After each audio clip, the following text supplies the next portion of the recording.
Welcome back to Spoken Truth. Now we're going to dive into free agency from the shocker of Chris Paul going to the Warriors, which is crazy to me still, and all of these other moves that have happened with the Lakers and Fred VanVleet getting this huge contract. What stood out to you guys? Who are the winners and losers of free agency? Yeah, I'll go with the Lakers. First of all, I think there are a lot of teams that actually did a pretty good job in free agency, but I think the Lakers just retaining that continuity, I think was really important this offseason. I also thought that they did a great job of getting everybody back on a pretty team-friendly deal. Austin Reeves at 54 million total, I think, at 3 years, I believe, is a steal in my opinion. I thought there was a team that might be willing to offer him, 80 plus $1 million for 4 years or something like that. And the Lakers were able to retain him and Rui Hachimura, as well as D'Angelo Russell on, I think, about 2 years, $36 million with a player option, I believe. So all three of those deals I thought were really impressive. And that's a Lakers team that I think was in contention last year. And we saw that after the trade deadline, and they got a lot better, made a run to the Western Conference Finals. Despite getting swept, I think they were one of the maybe three or four best teams in the league last year, and I think bringing back that roster puts them right back in that position if they're able to stay healthy. So I do have the Lakers among one of my winners just because they were able to bring back everybody pretty much. Yeah.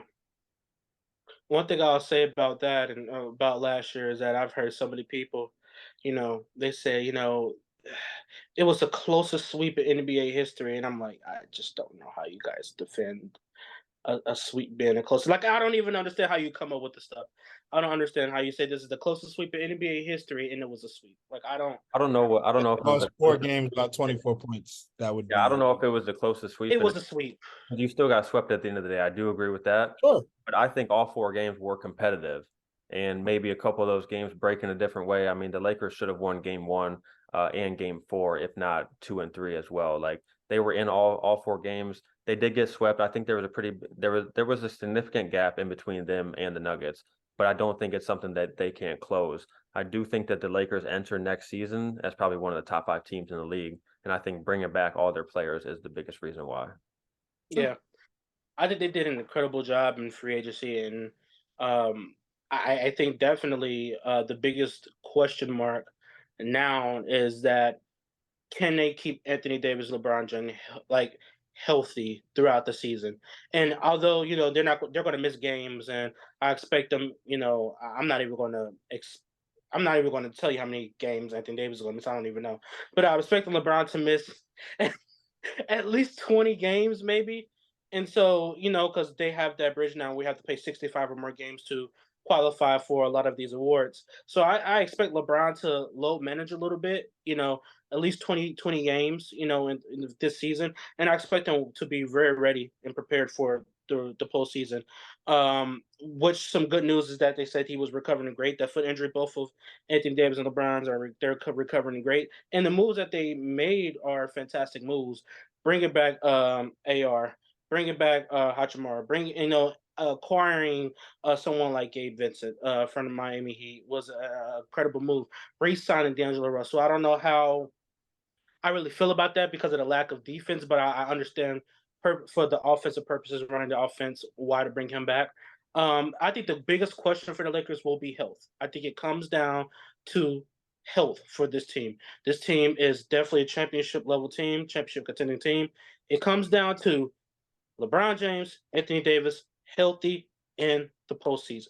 That's really what it comes down to, personally to me. They're good enough to win it. I believe they're like the seventh favorite to win it. Odds right now. I think they are a top five when it comes down to it. I definitely realistically only will put maybe the Nuggets ahead of them in the Western Conference. Um, I got to see Phoenix play. Like, I'm not a really believer of just putting all this talent together. I have to see it come out on a basketball court. So I'm not really even ready to say that Phoenix is better than them. I just have to see it on paper. I have to see it on the court, not just on paper. But they're definitely right there as far as winners. I think they are the winner of free agency, and there was some other moves. I don't know how we will grade Fred VanVleet going to the Rockets. I think they slightly overpaid him a little bit. We can get into that. That was a massive contract. Um, so there was a tons of movements, but I do think the Lakers stick out, by retaining the players that they needed to. I think they get AR really cheap. I really expected him to get upwards of 80 to 90, million for a contract that's maybe 2 to 3 years. But it was amazing that we're able to keep him for that price tag that he did. I think 2 years, 54 million. That's his version of the supermax that he could have got. So yeah, I definitely think they are a winner in free agency for sure. I mean, my biggest winner was the Lakers as well. I think you guys went over all of it. I thought it was a master stroke of using leaks by the Pause. Lakers to. I think it was a master stroke of using leaks by the Lakers to sign Austin Reeves to the deal that they signed him to.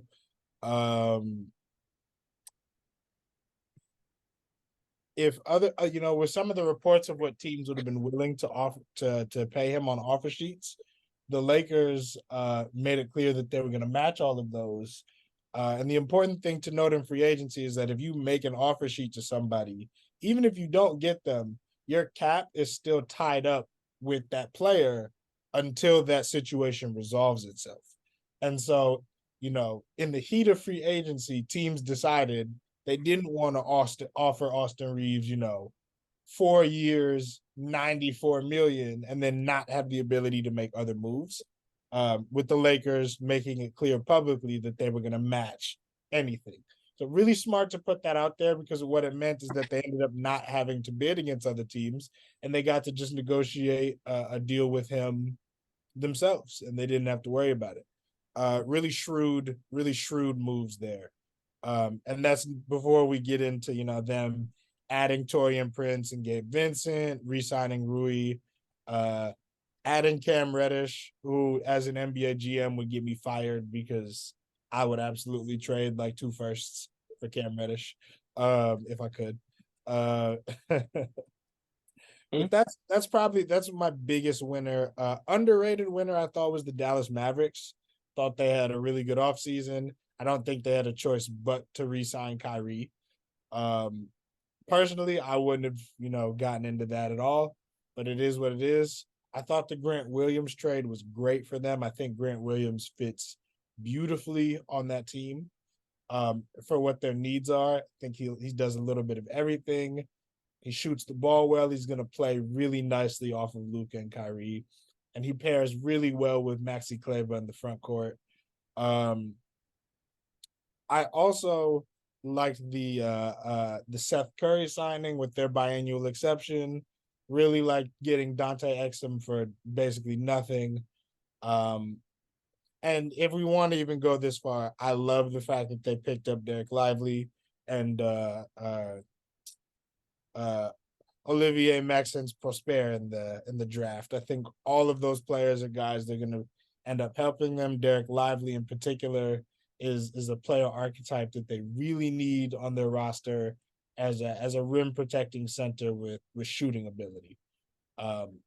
So yeah, I mean, the Dallas Mavericks are a team that I think we've all maligned in the past, and rightfully so. But I think they made some good moves this offseason. Yeah, I mean, I don't think they were ever going to lose Kyrie Irving personally. Sure. I think Mark Cuban made it. He was definitely aggressive. And Kyrie wanted somewhere. He said he came out. He wanted to end his career potentially with this Mavericks team. So, good for him. I'm all for players getting their bag for sure. Kyrie definitely deserves it sometimes. Um, and sometimes he just doesn't play. I wish I could just take off of work whenever I want to. That's fun. But we're If not. you could do a hezzy tween splash, you probably could. Yeah. But I definitely the most intriguing team to me. There's a couple. First, I really like Houston. I really think that this team could potentially make the play-in tournament. I think the West 1 to 15 is legit. Like I not all of them are bona fide championship contending team, but I'm saying there's going to be battles every time you play a Western Conference team. Um, individual the teams jockeying for position. Um, Now with this new, we're going to get into it a little bit later, but now with this new in season tournament, is going to be really, I think good for the league, and it also has to do with something with the standing and some other stuff like that. But I think one is Houston for sure as a team I'm really intrigued and exciting about. Two, of course, I would say is the Suns, because I want to see how all of that works. And with they just signed. I don't think his name is Bobo. I can never pronounce his name. I don't know why. But they just got rid of campaign, which I don't necessarily like, but I think this roster is constructed in a way where there's going to be some things that obviously there's going to be some kinks. Bradley Beal, he's formerly their point guard, so we're going to see how that works. With Devin at the 2 and Kevin was going to play the 3 or the 4, maybe, depends. And they still have Aiton, so let's see if they keep Aiton. I will assume that this roster present constructed that they're going to keep him, but I'm not sure. Can he potentially still be moved? You guys think? What, DeAndre Ayton? Yeah. Or Yeah, do you keep him now? I mean,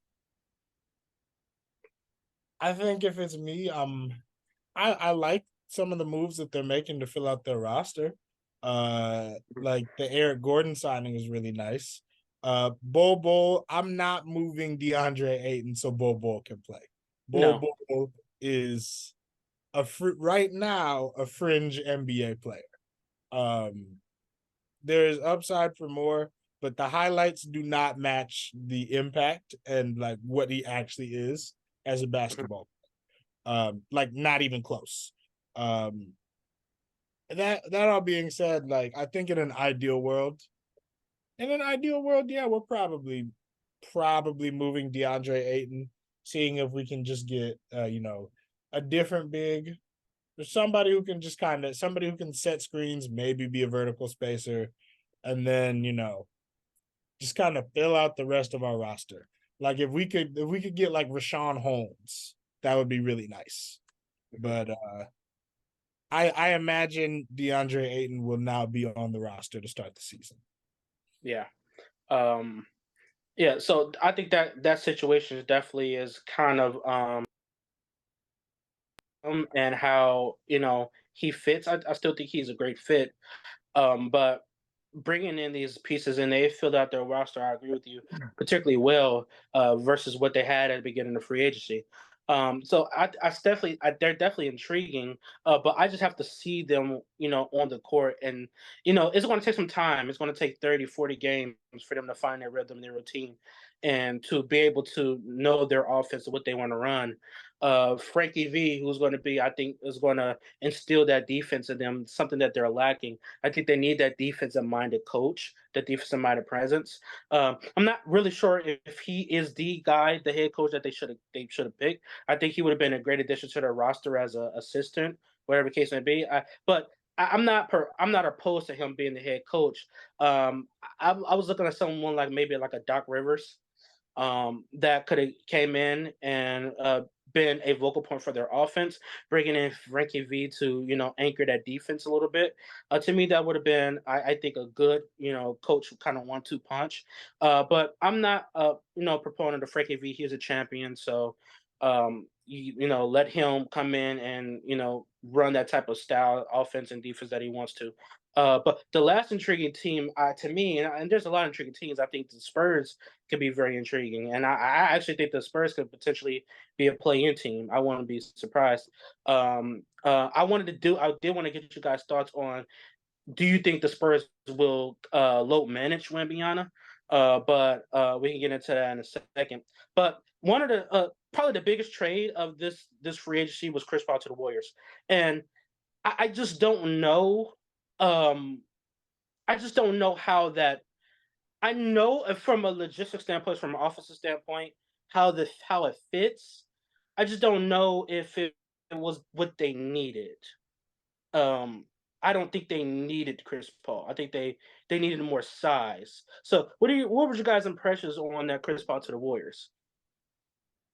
In my opinion, it seemed like the Warriors' biggest objective was to get off of Jordan Poole, not necessarily to go get Chris Paul. I Mhm. do think that Chris Paul will come in and stabilize that second unit.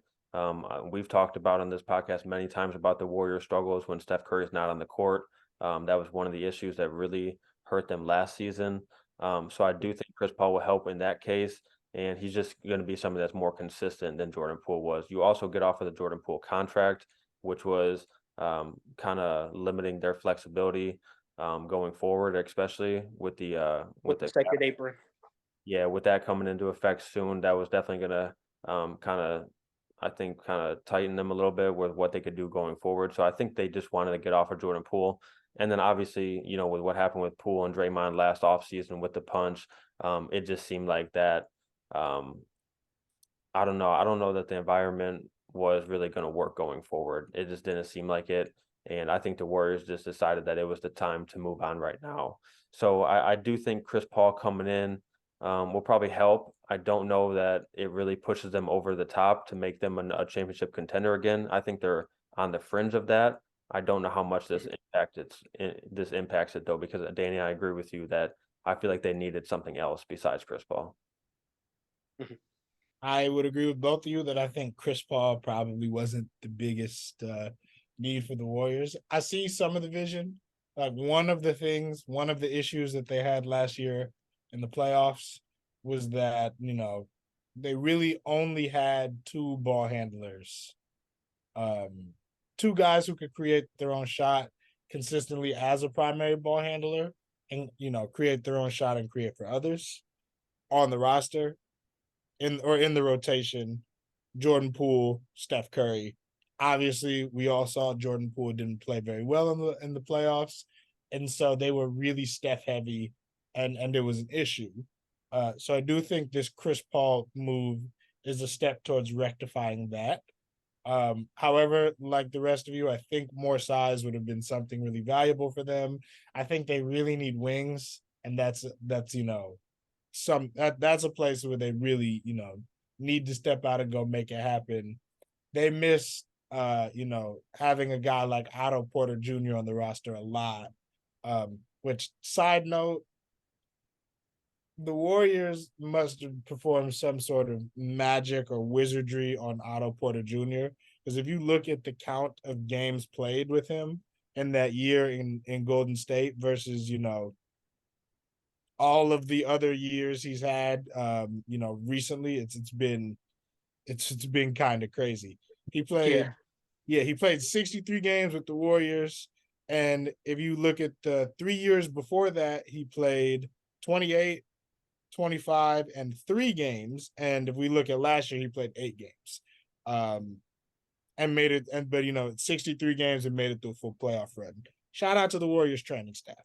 um but I think uh, that's why they brought Chris Paul in as well. Is that staff will be able to get him through the regular season, and hopefully he have enough juice for the playoffs.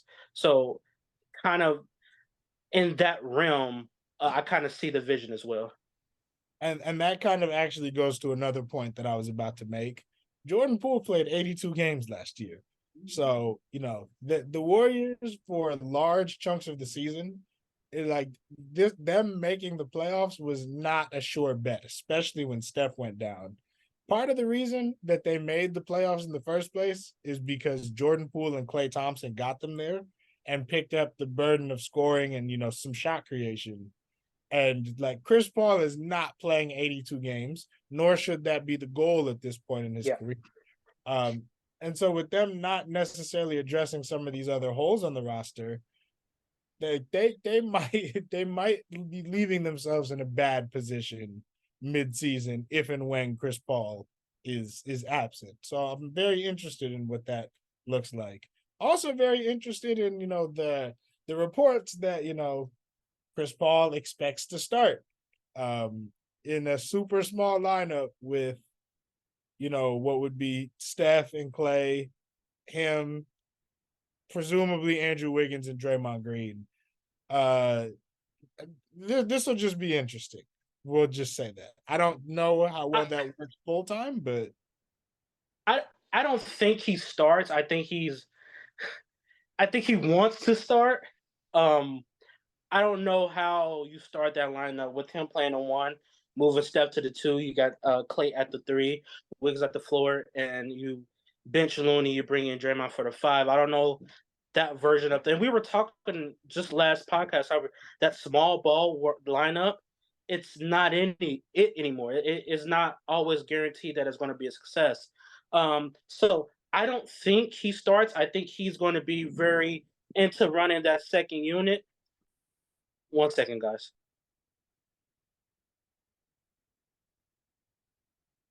Yeah, I mean, I'm right there with you that it's been a little confusing, hearing Chris Paul. I believe he was asked when he was at the Summer League by a reporter. Mhm. Seemed like the reporter kind of assumed that he was going to come off the bench, and Chris Paul kind of came back at that, saying, it's not really set in stone that I'm coming off the bench. I do think he's going to accept that that is his role, though, because like you said, Danny, it doesn't really make sense to take off Looney, get that much smaller, and And, kind of put everybody else out of position just to fit Chris Paul in, when I feel like it makes much more sense to have them run the second unit. and and one of the most difficult things for the Warriors, especially in this offseason, is that they don't just bring in any player. Um, and to me, it feels like that they brought in Chris Paul, like you said a little bit, Chaz, is that to unload Jordan Poole, that contract in that situation, which I agree with, but on two different fronts. And for one, I think they could have got a way better package than what they got. And for two, the reason you bring in Chris Paul to me is you personally use him, you're unlocking that entire second unit.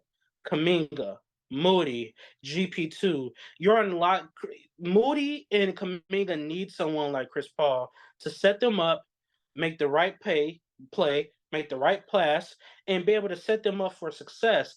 You look at some of the other addition that the Warriors brought in. They brought in Sarge, which he is great for that role of being that PF and also that center. But he also fits with Chris Paul. He's played with Chris Paul with Phoenix. Pick and roll was incredible.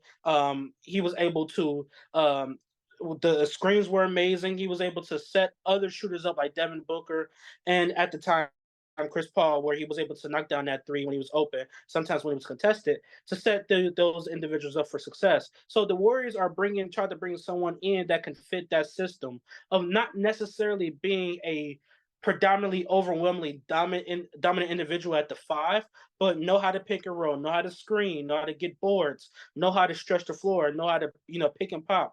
Being able to shoot a three, that's something that Sarge can bring. Tunde, I like how you touched on saying they needed more at that wing position. Now we have to be in mind that they still have Wiggins. And then when you think about wings from that standpoint, that's that's really it for real. So I mean, from that standpoint, I agree with you. But I think that this move, like you said, Chaz, I don't think it increases their odds. I think if they're a championship caliber team to you now, I don't think they move the needle. I don't think he makes you worse either, and that's a good thing. So I think they're right there. I have to see this on paper. Two different styles of basketball. The Warriors are the fastest team in the league. Chris Paul has one of the slowest paces in the league. So that's going to be contradictive of like how we see it play out on the court. That's why it's going to be really hopeful that he accept that role of coming off the bench, because you can play two different styles when the Warriors their starting five is playing fast, and then that second unit is playing a completely different style of basketball. And so that's something that we might see. We might see the up tempo from the Warriors with the starting five, but we also might see the slow, methodical pace with that second unit. And if that's successful, then they found a recipe for success. But it's still hard for me to say that Chris Paul's on this team. Like, I still don't believe it. Like, I have to see it on the court to actually be like, this dude is playing for the Warriors. Because they've been so competitive for so long, and they've been at each other for so long. It's really hard to realize that, oh, he is a Warrior. So I mean, I'm not too high on that move, and I'm not too low. I'm just floating in the middle somewhere. But I would love to give you guys' opinion on who you think the biggest losers were in free agency. Hmm. So the other thing I do want to touch on, Danny, just to kind of add on to your point about the styles. Chris Paul has, long been one of the most pick and roll heavy guards in the league. The Warriors have long been one of the least pick and roll heavy teams in the league.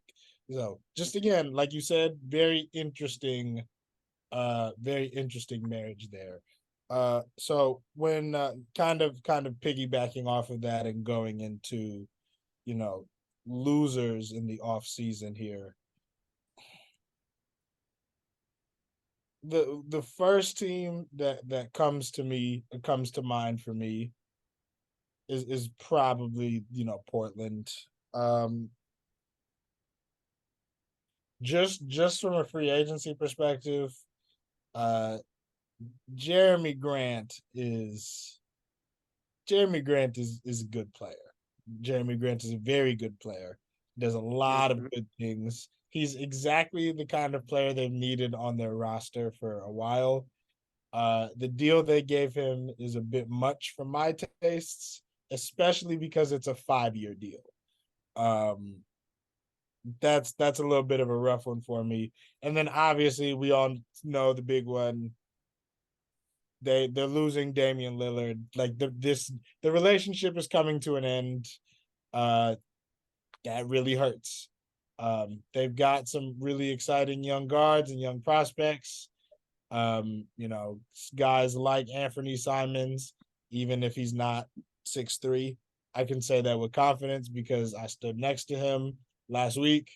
I am 6'3". He is shorter than but yeah, Out here lying. they are absolutely lying. He is not no damn 6'3".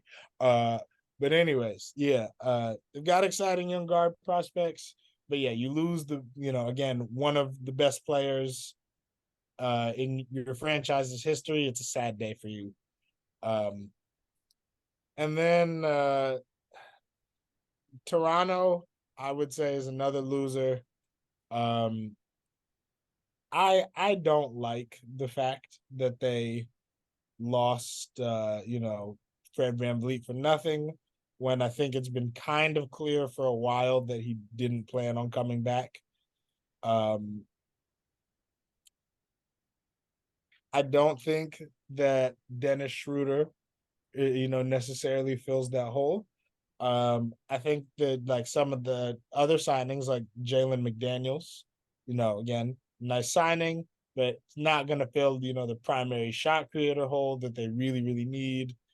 Um, and then I think from a standpoint of them having been shopping, OG around for a bit and not being able to make that happen, partially because they keep trying to, fleece They people want on. too much. Yeah. It's almost funny because I can almost hear other GMs being like, if you think he that nice, then just keep him. Damn. You want the sun, the moon, the stars, heaven, earth, and my firstborn. You want 4 firsts. If he was worth 4 firsts, why the fuck are you on the 10 seed? Um, which is all valid questions. Um, so yeah, I mean, Toronto could be on the verge of completely blowing it up here. I'm assuming that Siakam ends up being somewhere within the next year and a half, especially with what next year's free agency class looks like. And in kind of seeing all of these dominoes playing out, I think Toronto might be my biggest loser of free agency. Trash. Yeah, Danny, when you asked that question, Toronto was a team that popped into my head at first too. I feel like they're kind of one of the teams that are kind of stuck in the middle right now. Don't really have much of a direction. They do have, a player that I feel like most of the league is excited about in Scotty Barnes, but most of the core around him has kind of been one foot out the door. Fred VanVleet is now gone. It seems like Siakam and Anunoby will be gone at some point. And then Tunde, like you mentioned, they add Jalen McDaniels, they add Dennis Schroeder. Players I like, players that deserve to be in a rotation, but not going to really move the needle much. So yeah, Toronto, I feel like is one of my biggest losers. I don't know that they did much to improve. I also feel like a team like the Miami Heat, obviously they let Gabe Vincent and Max Strus go because they feel like they're going to get Damian Lillard. But if that doesn't come to fruition, I feel like they aren't as good as they were last year, and they were already a team that kind of struggled throughout the regular season. And depending on how the playoffs go out, they might not make that run again. And Max Strus and Gabe Vincent were pretty significant impact players throughout that run. So I feel like losing them is going to be important unless they get Damian Lillard, which they must feel confident because they let those guys walk pretty easily. And then another team, and yeah, and then another team that I would mention is probably the Warriors. I mean, they did add Chris Paul and Dario Saric, but I don't know how much better they got, and I feel like all the teams right around them got much better. I definitely agree with you guys about the Raptors being the loser of this whole free agency. I do think they're going to blow this team up. I know that they've been asking for a lot for Ananobi, for OG. And so it's kind of difficult to see where that goes, but I do anticipate that that team will not be together after next season. So I will have to say they're the biggest losers to me. I necessarily wouldn't say that the Warriors are a loser, because you have to get significantly worse, in my opinion, to lose. Or you have to get worse. Something has to happen where you lose a player, or a situation happens where everything just changes around you is way better. I don't consider them to be a loser, but I also don't consider them to be a winner either. Again, I think they're right in that middle. Obviously, I think re-signing Draymond was really big, although I don't think he was going anywhere. They actually signed him cheap. That he got a 4 year, $100 million. He actually is taking less money for the future. That way, in next season and the season after, they will not only be under that sacred apron, hopefully, because Chris Paul money comes off the books next season, but they will actually have more money to go out and spend in free agency. The big question that the Warriors have is, what do you do with Klay Thompson? Klay Thompson in next season, well, they could have did it this season, but I don't think they are, but next season will be actually the time where you will have to re-up Klay Thompson. The question is, do you extend him? Do you give him more money? Do you give him more years? And that's going to be I think, the situation, the kind of the turn of what happens. Because I think if the Warriors go out the same way that they did, not saying to the Lakers, but go out for the reasons that they don't make it to where they want to go. I don't know if you give Klay Thompson another of $50 to $90 million with another 2 years on that contract added on. I just don't know if you make that type of move, knowing his injuries history, knowing his age. So to me, I don't know if you. I think he has 3 years left. I don't know if you add 2 more years to make it a 5 year, and he's making $190 million in the league right now. I don't know if you give him another $50 to $90 million over 2 years. I think Klay is what, 34? So, he is be 37, 38, 39 years old, somewhere in that range. I don't know if you make that move. So the questions for the Warriors is not this season. To me, it's the next offseason. What do they do after this season? Because I think that determines, okay, well, this dynasty is this iteration of it's over. If one of them are gone, whatever case may be. So, you still have to head in the snake, and I believe you still got Steph. You are in title contention with him. But everything else has to, obviously fall in line. And, I don't know if the Warriors, I think they are content now of not, with the roster they have. The GM, he said that they don't want to just go out and sign anybody. They need somebody to fit in their system. They believe they have that. Up until the point of signing Sarge, they were the only team that didn't have anybody over 6'9" on their roster. And so the Warriors have been notorious of playing this way for a long time. And they still think it's a recipe of success. I'm going to believe them until it's proven otherwise, until they completely fall off. But again, you run into the Lakers again. Anthony Davis. I mean, you don't have anybody for him. The Lakers got bigger. I mean, I don't know how you compete with that from a standpoint of if those two teams face again. So it's going to be very interesting to see how this regular season play out, especially with the whole Chris Paul situation and the Warriors knowing that they need size but still are undersized. Really, they got bigger, but they could have still used more bodies for that center and power forward position.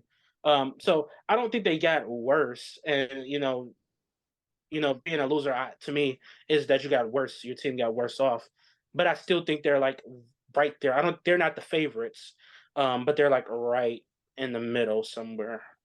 They're Yeah, they're not they're not the top of the Western Conference anymore, but they're like right there. So I could see them finishing maybe 5, 6 in the Western Conference somewhere around there. yeah, I'm right there with you. I think bringing back Draymond was huge. I don't think they've gotten worse. I think they're right in that middle of the pack of the Western Conference again. And depending on how the Chris Paul thing works out, and maybe if they can make one of the roster change, I feel like they are still at least within contention in the Western Conference. So I don't think that they got worse either. Yeah, I mean, I All right. think it'll be interesting. It'll be interesting to see what Jonathan Kaminga factors into all of Yeah. this. We mentioned wings. He would, count as kind of a 3-4 on this team. Somebody who could, very well be a big contributor for them. Obviously, we've also seen that he hasn't really been a consistent part of their rotation at all. And so, the will he won't he of what his minutes look like, especially on a team that could use his size and his physical profile and his athleticism. Gonna be really interesting to see how that all works out. Yeah. Apparently he's like 7 feet now. So apparently he grew. So that's fun. That should be really fun. Player growing. Fuck yeah, absolutely.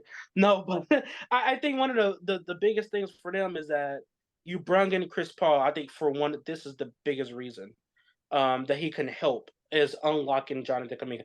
This dude, he has a lot of talent. He just need guidance a little bit, and he needs someone to play that style maybe that kind of tailors to him a little bit. Though he kind of fell out of rotation because one, Steve Kerr didn't trust him, and for two, he just didn't, to his liking, I would say, he didn't contribute the way that he wanted him to. So I think that's the biggest reason he fell out of the lineup last season, and he was upset with that because he wasn't getting no playing time, especially in the playoffs. He didn't really see the floor really unless it was a blowout. But I will expect that to be completely different next season. I think the Warriors are going to be relying on Moody and on Kaminga to make that next step, to make that next leap.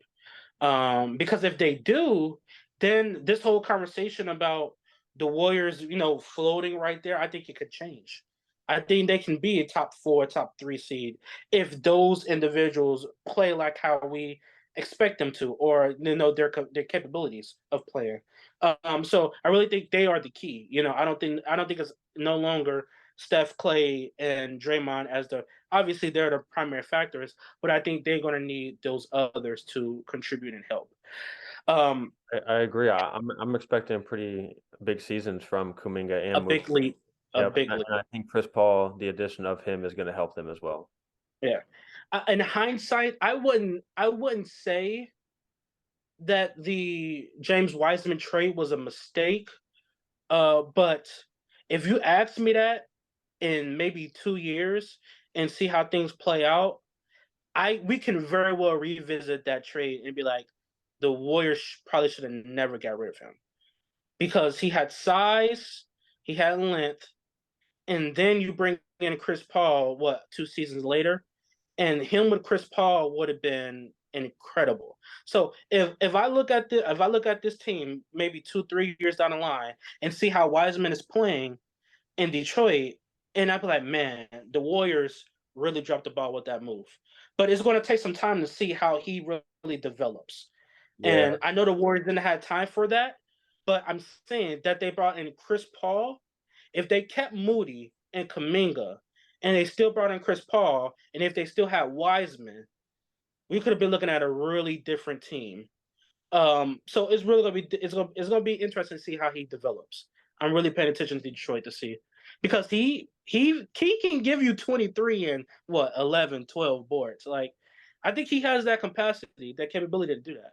So granted, it's a Summers League, but let's see. I don't think the Warriors are missing out on too much right now. I will also tell you that James Wiseman will probably not be on the Pistons team come 2024. You think so? Like, or after the 2024 season. After next season, I should say. Yes, I really do. Gotcha. All right. Is there any more winners, losers that you guys got from free agency so far? I know we touched on Fred VanVleet a little bit. The Kyrie Irving situation, Chris Paul, the Lakers improvements. Damian Lillard. Is there anything else you guys would like to discuss there? To me, I think the Nuggets got a little worse. I think they took a little step back a little bit. Um, but I still think they should be the favorites in the Western Conference. But I do think they're down to the pack now. At first, I think it was a little separation between them and the next contending team in the West, but now I think they're like right there. Yeah. Yeah, I mean, I think. go ahead, Tim. Sorry, Chaz. Go ahead. No, go ahead. I mean, I was gonna say big winners, big winners, Dylan Brooks. Man, crazy. 4-year, Look, 8 million, right? yeah. Look, I think Dylan Brooks is a valuable NBA player. He really does play defense at a high level. Mhm. I think some things regarding his attitude are probably, good for a team to play with a little nasty and a little edge. I think that one of the things we saw Houston prioritize this offseason was adding maturity and adults to their roster because they needed that really badly. And it was very clearly lacking last year. And so they added Jeff Green. And so they added Fred VanVleet. I think that if I needed adults on my roster and maturity, that Dylan Brooks Dylan probably Brooks, not that guy. would not be the way that I would go. And I think that if I was going to sign Dylan Brooks, I would imagine I personally would probably want to sign him for less than 20 million annual. And I think if I was going to sign Dylan Brooks for 20 million annual, I wouldn't want it to be for 4 years. We would do a shorter term deal than that. That being said, get the bag, right? Yeah, get the bag. Go ahead, Chaz. Yeah, I mean, I think we can all agree that the Rockets probably overpaid Brooks and VanVleet, but they had like $60 million in cap space, so they had to spend, a good chunk of that. They gave VanVleet, I think like 43 million per year over a 3 year, and then we just mentioned the Dylan Brooks 80 million over 4 years. So they have been a bad team though, and sometimes you kind of got to overpay to get pretty significant players to come to kind of a team that's rebuilding a little bit. So I think that could be part of that. But I do think that their team got better. Danny, you said that you think that they can compete for a play-in spot. I do feel like maybe that's within reach. With the addition of Ime Udoka, it does seem like they're going to come in and try and win right away. Another team that I wanted to mention was the Bucks. It's a team that I I feel was just about to say that. yeah, Yeah. I think we all agree that their championship window is still open, even though they are old. And they re-signed Chris Middleton and Brook Lopez. Like, those are two guys that if you lose them, I think that hurts your chances of winning next year. So I think you just stand pat. You bring back the majority of the same roster. You also add Malik Beasley. I think the Bucks. I don't know how much better that they got. I definitely think that they avoided like a disaster though, which would have been Brook Lopez going elsewhere or Chris Oh Middleton. yeah. I was told that he was really close to going to Houston, and that would have made Houston, to me, I think without a doubt, a playing team. He was really close to going to that team, and Milwaukee did match that number that he wanted, but he was really close to going there. A team that I'm kind of looking at that's kind of not really surprising, but I'm kind of looking at the season that they have coming up, and potentially what could really go bold that will bode well a little bit. I'm looking at Derrick Rose to Memphis. And I know it's not a real big move, Like, it's not one of the flashy moves, but if he can keep them steady, like contribute and keep them steady while Ja's out for suspension, keep them still in, playing like playoff contention. That's huge, because him coming back and then that team being, still intact, that can bode well for Memphis, like incredible.